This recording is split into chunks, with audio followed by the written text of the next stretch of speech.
টানা বৃষ্টি এবং পাহাড়ির ঢলে তলিয়ে গেছে দেশের বেশিরভাগ হাওড় অঞ্চল এবং সেখানকার ফসলি জমিও। হাঁটু পানিতে নেমে ধান কাটতে হচ্ছে কৃষকদের। এ নিয়ে বিস্তারিত খবর আপনাদের জানাতে চাই। সুনামগঞ্জ থেকে সহকর্মী এআর জুয়েল আমাদের সাথে যুক্ত হয়েছেন এবং ব্রাহ্মণবাড়িয়া থেকে আছেন প্রকাশ দাস। শুরুতেই জুয়েলের কাছে জানতে চাই, আপনার এলাকার আবহাওয়ার কি খবর এখন?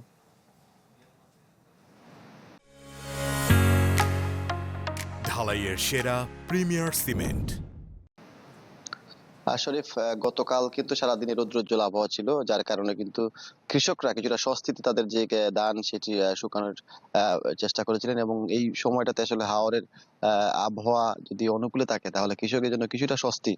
কারণ গেল কয়েকদিনের বৃষ্টিতে কিন্তু ইতিমধ্যে প্রায় 20,000 হেক্টরের বেশি ফসল ক্ষতি হয়েছে। এছাড়া পানিতে এখনো প্রায় 40 ভাগ ফসল তলিয়ে আছে।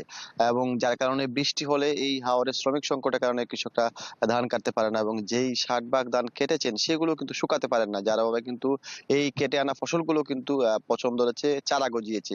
সেই ক্ষেত্রে আবহাওয়াটা অনেকটা জরুরি, এবং গতকালকে থেকে আমরা দেখেছি বৃষ্টিপাত হয়নি। আজকে সকালের পর থেকেও কিন্তু বৃষ্টিপাত হচ্ছে না। সেই ক্ষেত্রে কিছুটা স্বস্তি হাওর অঞ্চলে। আমরা দেখেছি যে এখনো কৃষকরা আসলে তার যে ফসলগুলো পানিতে ডুবিয়েছে সেগুলো কাটার চেষ্টা করছেন, এবং যেগুলো খলাতে দান দিয়েছিলেন শুকানোর জন্য সেগুলো আসলে চেষ্টা করছেন কৃষকের শেষ সম্বলটুকু রক্ষা করার জন্য। যদিও কৃষি সম্প্রসারণ অধিদপ্তর থেকে বলা হয়েছে যে এই ধানগুলো কেটে আনা হয়েছে, ভেজা আছে, সেগুলো শুকানোর জন্য যাতে খোলা জায়গায় রাখেন, স্কুলে রাখেন, কিংবা কোনো বড় ছাদের উপরে দিয়ে খোলার চেষ্টা করেন।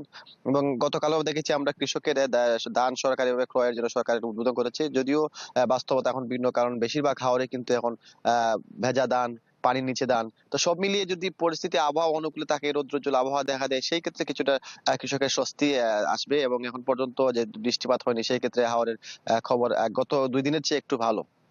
জুয়েল, আপনাকে ধন্যবাদ। যেতে চাই প্রকাশের কাছে। প্রকাশ, সুনামগঞ্জে আমরা দেখছিলাম দুদিন বৃষ্টি হচ্ছে না, কিন্তু ব্রাহ্মণবাড়িয়া ঠিক উল্টো। কেমন আবহাওয়া আপনার ওখানে? জি শরীফ, অতিবৃষ্টি আর উজানের ঢলে হাওরের পানিতে তলিয়ে আছে কৃষকের সব স্বপ্ন। রয়েছে কেবল হাহাকার আর সব হারানোর বেদনা। আজকেও কিন্তু সকাল থেকে ভারী বৃষ্টিপাত হচ্ছে ব্রাহ্মণবাড়িয়ায়। এতে করে কিন্তু নাসিরনগরের যে সবচেয়ে বড় হাওর, বেদির হাওরে কিন্তু পানি আরো বৃদ্ধি পাবে বলে আশঙ্কা করা হচ্ছে। যদিও গতকালকেও কিন্তু পানি বৃদ্ধি পেয়েছে, এবং পানি বাড়ার কারণে এখন পর্যন্ত কিন্তু প্রায় 300 হেক্টর বোরো ধানের জমি কিন্তু পানির নিচে তলিয়ে আছে।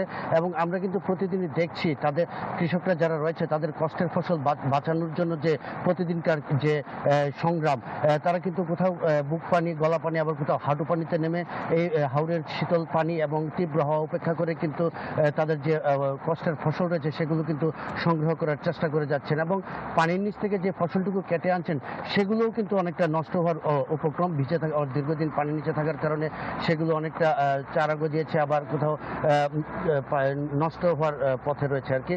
তো কৃষকরা যেটি বলছেন যে আসলে এই হাওরে কিন্তু জ্যৈষ্ঠ মাসের শুরুর দিকে মূলত যে ঢলটুকু এসে থাকে, কিন্তু এবার আগাম পানি চলে আসার কারণে অনেকটা অপ্রস্তুত অবস্থাতেই কিন্তু তাদেরকে এই দুর্যোগের মুখোমুখি হতে হয়েছে। তবে তারা চেষ্টা করছেন যে আসলে যতটুকু ফসল বাঁচানো যায়, কারণ এই প্রান্তিক পর্যায়ের যারা কৃষকরা রয়েছেন তারা কিন্তু বেশিরভাগই ধার দেন এবং সুদের উপর টাকা নিয়ে কিন্তু এই কৃষি করে থাকেন। এখন তাদের কিন্তু সব হারিয়ে কিন্তু তারা অনেকটা নিঃস্ব হওয়ার পথে।